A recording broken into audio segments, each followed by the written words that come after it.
Bismillahirrahmanirrahim. Assalamualaikum warahmatullahi wabarakatuh. Perkenalkan, nama saya Dini Isnaini Effendi, CGP Angkatan 10 Kabupaten Serang, Provinsi Banten. Pada kesempatan kali ini, saya akan menjelaskan mengenai demonstrasi kontekstual modul 1.3 Visi Guru Penggerak.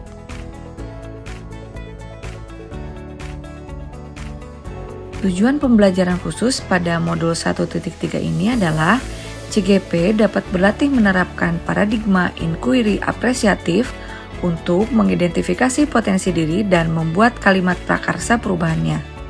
Serta CGP dapat berlatih untuk menyusun pendekatan bagja menurut kalimat prakarsa perubahan diri yang telah dibuat untuk kemudian menjalankannya.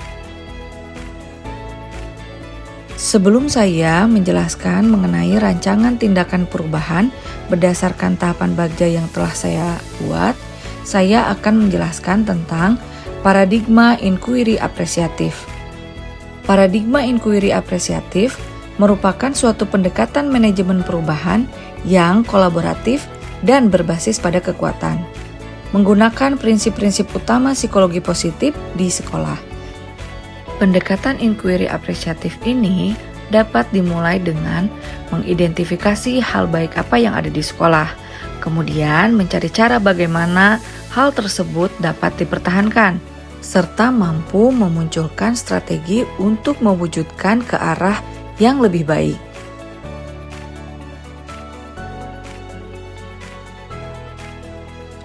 Visi guru penggerak yang telah saya susun adalah mewujudkan peserta didik yang berakhlak mulia, berkarakter, unggul dalam prestasi, serta berwawasan global.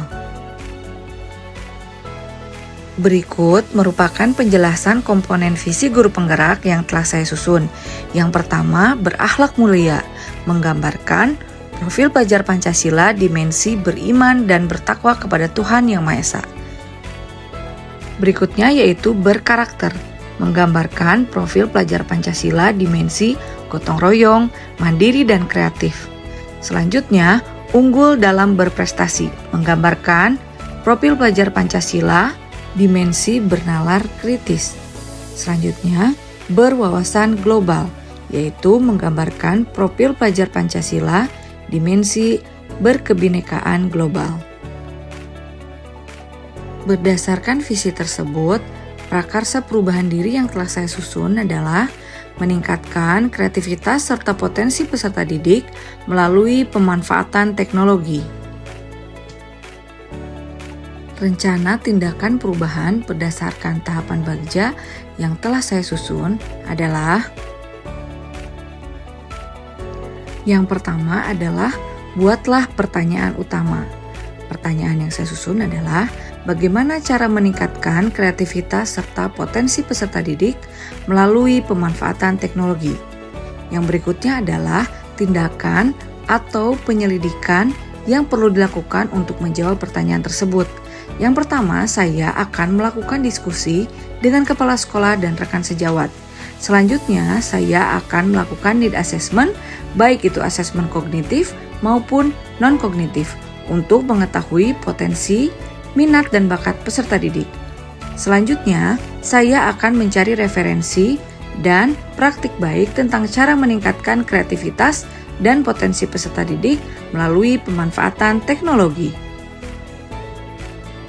Tahapan yang berikutnya yaitu ambil pelajaran. Pertanyaan yang telah saya susun adalah, siapakah guru yang memiliki kemampuan lebih dalam pemanfaatan teknologi dan selalu memanfaatkan teknologi dalam pembelajaran? Yang kedua, bagaimana memilih media atau teknologi yang tepat agar dapat meningkatkan kreativitas dan potensi peserta didik? Yang terakhir, teknologi pembelajaran apa saja yang bisa digunakan? Tindakan atau penyelidikan yang perlu dilakukan untuk menjawab pertanyaan tersebut. Yang pertama, mencari referensi tentang rekan sejawat atau guru yang ahli dalam bidang teknologi. Yang berikutnya adalah mencari referensi berupa media atau teknologi pembelajaran yang sesuai dengan peningkatan kreativitas dan potensi peserta didik. Tahapan berikutnya yaitu gali mimpi. Pertanyaannya adalah, apakah pemanfaatan teknologi dalam pembelajaran dapat meningkatkan kreativitas dan potensi peserta didik? Pertanyaan yang kedua, apakah ada keterkaitan antara pemanfaatan teknologi dalam pembelajaran dengan dimensi profil pelajar Pancasila? Daftar tindakan atau penyelidikan yang perlu dilakukan untuk menjawab pertanyaan tersebut adalah: yang pertama, memberikan lembar asesmen tentang kreativitas dan potensi peserta didik. Yang berikutnya adalah mencari referensi tentang dimensi profil pelajar Pancasila dan berkonsultasi dengan pihak yang berkompeten tentang hal tersebut. Tahapan yang berikutnya yaitu jabarkan rencana.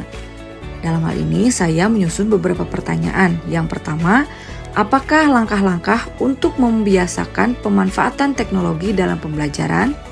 Yang kedua, apakah media yang digunakan dalam pembelajaran berbasis teknologi? Yang ketiga, bagaimana usaha menjaga keberlanjutan pemanfaatan teknologi agar terus dapat dilaksanakan dalam pembelajaran di kelas? Daftar tindakan atau penyelidikan yang perlu dilakukan untuk menjawab pertanyaan tersebut adalah: yang pertama, membuat perangkat pembelajaran, LKPD, dan instrumen evaluasi yang tepat. Serta rancangan tersebut bisa menggunakan rumus SMART, yaitu spesifik, measurable, achievable, relevant, dan timely. Yang kedua adalah mencari media pembelajaran berbasis teknologi yang tepat sesuai dengan karakteristik peserta didik dan materi layanan.